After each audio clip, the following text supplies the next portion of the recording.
Mga igsoon ko ni Kristo, may gabi inatong tanan. Kanya nausab kita sa pagpaambit sa maayong balita. Atong pag-iskan karon tungod sa pag-ampo o sa mga capital sins. Mga igsoon sa dili pa mag-ampo sa kita. Sumasamaan sa anak sa Espiritu Santo. Ama namo nakasulangit, daygon ning ngalan, mabuot ka namo ang iyong gingharian. Tuman ang pagbuot ng siyuta ng salamat ang kalano namo sa tagandaw. Hatag ka namo karon daw sa inyo kami sa mga salamay ng kapasaylo kami sa kasalanan. Dilim kami tugyan sa pagsalayin ng wala sa kami sa dautana. Magimaya ka Maria, puno ka sa grasya, ang Ginoo na kanimo, bulahan ka sa mga tanan. Ang bulahan ang bunga sa tiyan ng si Jesus, Santa Maria. Inahan ka sa Diyos, iampo makang kasala karon sa oras sa mga kamatayan. Maya sa man sa anak sa Espiritu Santo, ang susundan karon sa gyapon sa mga katuigan, muli katapusan. Amen. Sa ngalan sa man sa anak sa Espiritu Santo. Ngayon, atong isgutan ang pag-ampo. Kini pag-ampo mo kini ang gikinahanglan sa ato ang kalag. Kay kung grabe na ka bugat sa sala ang atong kalag, mo ni gitawag og perti na gyung hugawa. Nagpuyo na ang tao niya sa mortal sin. Manang ang epekto niini sa sala, manang pasagad ta og kaon, musulod ang pito ka dagko nga sala nga makahiangop sa impierno. Matud pa sa atong Ginoong Kristo sa Marcos 14 versikulo 37 hangtod 38. Iyang ibadlong mga tinun-an nga apostolis. Basahan to sa Marcos 14 versikulo 37 hangtod 38. Ang ibadlong sa Ginoo ang iyang matinunan. Yun sa diri. Si Jesus miingon kang Pedro, Simon, natulog ka di ay, dili ka ba gayud makahimo pagtukaw bisag usa lamang ka oras? Ug siya miingon kanila, pagtukaw ug pag-ampo, aron dili ka mo madaog sa panulay, andam ang espiritu apan luya ang lawas.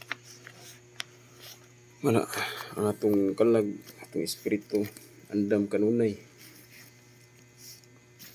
Mana nga unsa may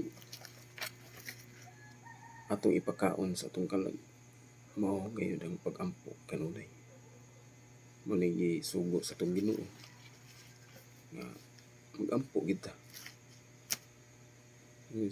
Sa ka oras lamang sama na magrosaryo ta. Abot man ang mga bidya oras. Ano mosimba ta, mao nang gingon sa Ginoo. Ano pagsimba mao nang the highest form of prayer. Ang second highest form of prayer mao nang pag-devotion santos ng rosaryo. Ano kanang misa usa ka oras man na siya ipahigayon. Mao man siya. Gingon sa atong Ginoo nga gingon si San Pedro nga dili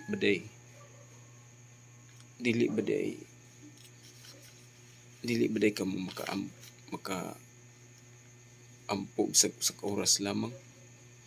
Pag-ampo ka mo aron dili mo madaog sa dautan. Andam ang espiritu apan luya ang lawas. Mana luya atong lawas, musulod ang mga sakit.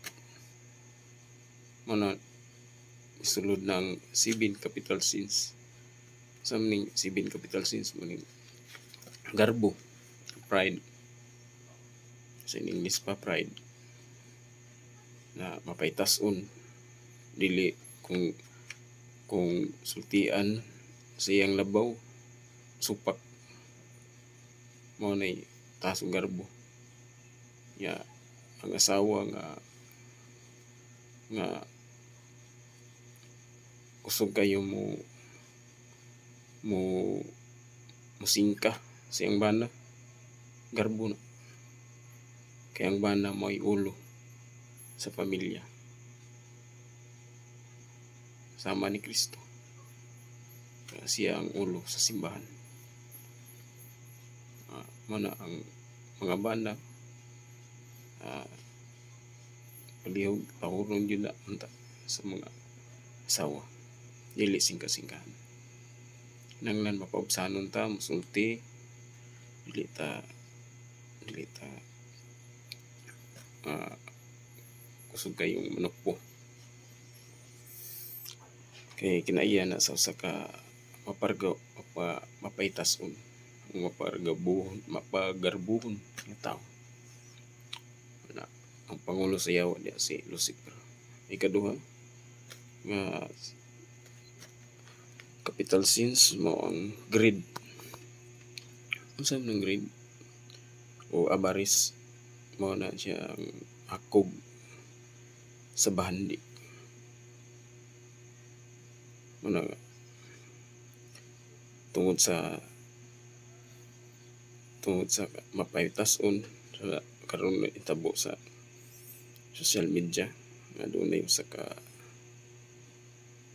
bayad transgender dili siya nga trending karon sa social media tungod sa bandi niya wala na siya pagtahod sa mga ubos nga pobre ng mga tao. Yan ang underestimate nangang kusog imong ngangkon sa bandi nga di na madadtos lang. Dili man kita itagiya sa mga bandi Diyos kalibutan. Yung malabay lamang kita. Mano usa ka example sa usa ka avaris wakog sa bandi. Ina mo tan-aw ug maayo unsay kaayuhan sa iyang isa ka tawo nga mga ubos o kemtang. Maray aritas ikatulo nga dagko nga sala pingagom to sa impierno mo ning last o sabi niya siya pakaulag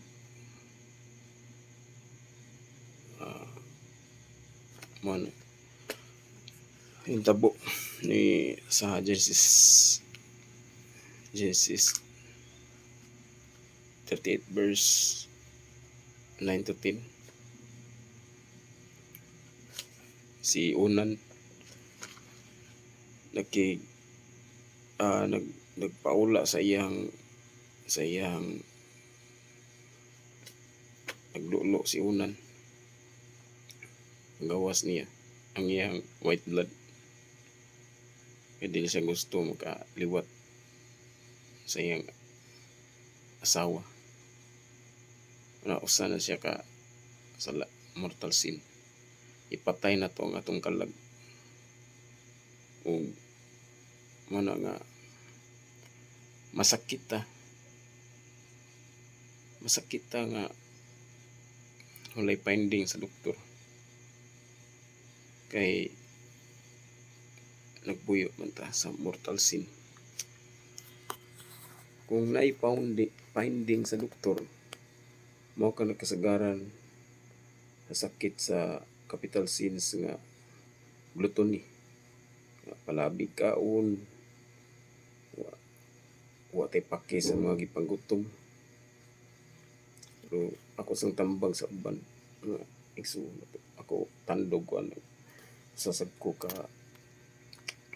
kanang tatandog ko may kaigsunan na to nga mga kabus kayo kanang naglibot suroy sa dalan nga hubo ni sinina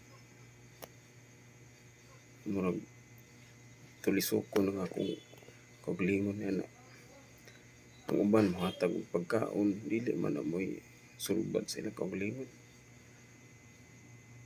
Ang gobyerno unta kay sila may nagkupot sa balaod sa ilang komunidad sa ilang lungsod ila unta ng kuhaon i-rehabilitate nila dadun lang sa rehabilitation center. Ug pada ipatubang sa psychiatrist ug di makaya sa psychiatrist, may kasagaran na depress na. Ubanan sa naog ka ng mga exorcist ng mga pari. Karon mabalik sila sa ilang kaugalingon. Sa'yo naman ang tana. Kaya naman sila mga budget ng gobyerno ana.